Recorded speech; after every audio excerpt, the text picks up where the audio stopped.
Hi, welcome to Food All You Never Wanted to Know. You ever wondered what to do with all these extra zucchini that you're getting from your great garden this year?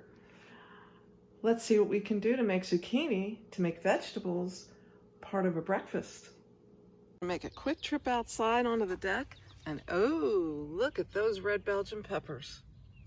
Aren't they awesome? I think I might just pick one little teeny one. Oop. There, got a little teeny one. We have some tomatoes, and look at the, wow. These are purple TP bush beans. Look at those beautiful flowers. Oh my goodness. They're growing really well. And nestled next to some of them is my attempt to grow this romaine lettuce, because the sun doesn't hit it all day. But we have had huge, high, ridiculously hot temperatures the last little while, as a lot of you probably have. Anyway, coming over here, I'm not going to put mint in this dish, but there's a great bucket of mint. I'm coming over here. Oh, we have a little spider web there. Here we have scallions. I'm just going to pull up one scallion. Sometimes I cut them near the base.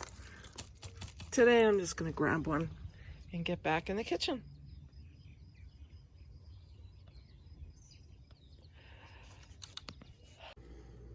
So my husband is helping me here.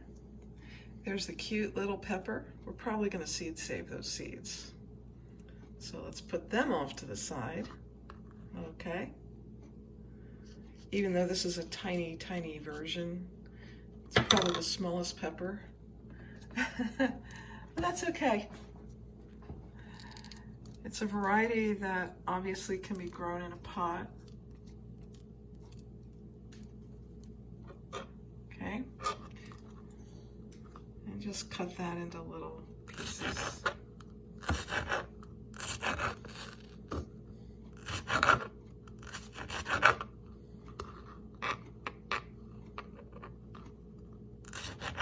Now the reason I can seed save from this plant is it's the only pepper plant I have that blossomed and flowered, because it's one of the ones that I had grown over the winter in the house. It didn't give too much inside, so I think peppers need a little more sun than the micro-dwarf tomatoes do. Yeah, that's good.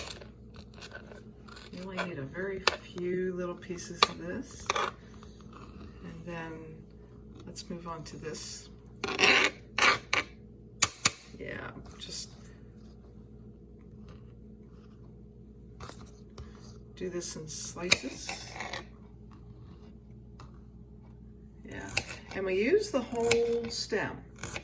We use the whole thing when we might take this part off. It's a little bit wrinkly and dried up, but we're going to use the whole thing.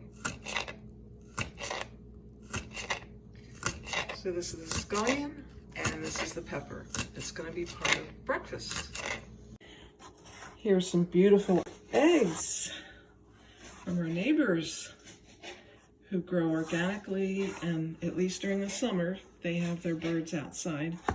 And again, the zucchini is from the hoop house. All right, so I have the two nice, young, fresh zucchini from the garden. And I'm gonna cut them up.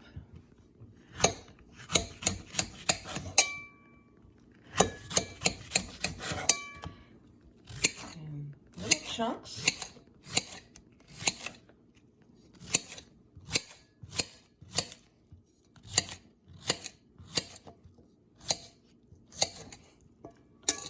Breakfast is going to be mostly vegetables. If you peek over here for a minute, you can see the beautiful scallion and little teeny pepper that my husband got together for us.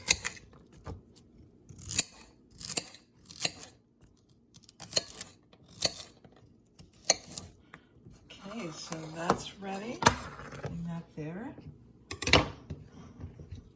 This is going to go in the compost. And here, I'm going to crack these marvelous green eggs. Whoa, that was loud. Let's do it this way. I think probably 3 eggs will do. And something that I learned years ago, I used to crack eggs by hitting them on the edge of something. And there was a lady who was giving cooking classes at our church, and she said, "No, don't do it that way. That's why you get shells in your eggs more often." She said, "Just hit it on the counter." And for some reason, I didn't hit it hard enough. For some reason, the shell sticks together to itself more. Okay, so we have that. And we're going to pause for a second. All right, I just chopped up this garlic clove, which was from the garden last year. We, of course, have new garlic this year, and that's pretty exciting. Now I'm going to whip up the eggs, just with a fork. You can use a whisk. You can be professional. And this is probably really noisy.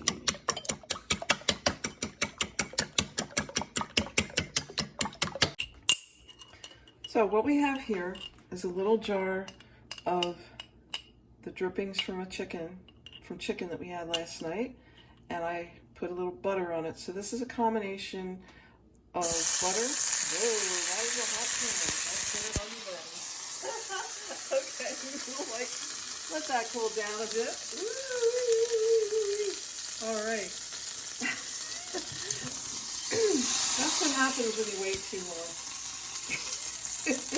And now we have some steaming off the burner. Woo! Anyway, so that's a... Anyway, instead of using butter, we're using this wonderful buttered chicken fat mix. And you know, if you raise your own chicken, the chicken fat is not a bad thing. So we're using that on the pan. I'm going to stop the packing us. Anyway, I'm going to put in the garlic. Get the garlic started cooking.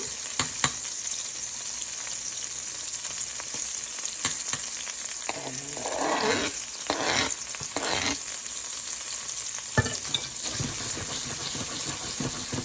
get those sauteing all nice and wonderful there. Wonderfully. Ooh, that smells good. You smell that? Yeah, so, oops. I'm making a mess all over the place here. I'm going to put in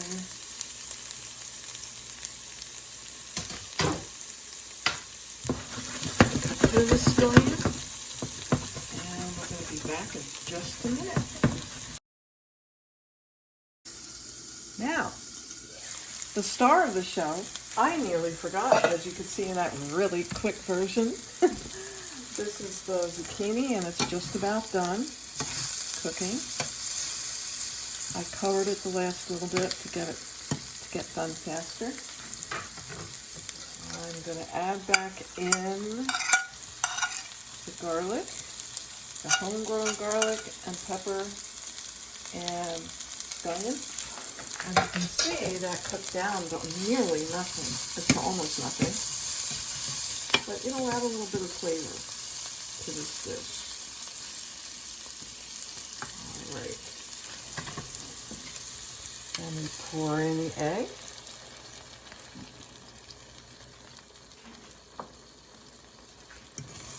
And we just kind of mix it around and keep on cooking. Turn the heat up a tad. And we'll be back in another second. So there's the finished dish. It's beautiful And I'm going to just divide it up as evenly as I can here. Oh my goodness. This is a garden breakfast. If you're trying to get in all those servings of vegetables that they claim that you need to have in your diet, here you go. Here's one way to increase your vegetable intake. Let's make these even. Okay, now you can spice this up any way you'd like. Serve it as is, add salt. This is something, this is not homemade and I want to learn how to do this. This is Jake and Emma's peach salsa, and no, I'm not being paid to say this. I'm going to just put some of that on the side because this is delicious, delicious. I like it on our homemade tacos. But anyway, this is food all you never wanted to know, how to eat vegetables with your breakfast. Take care.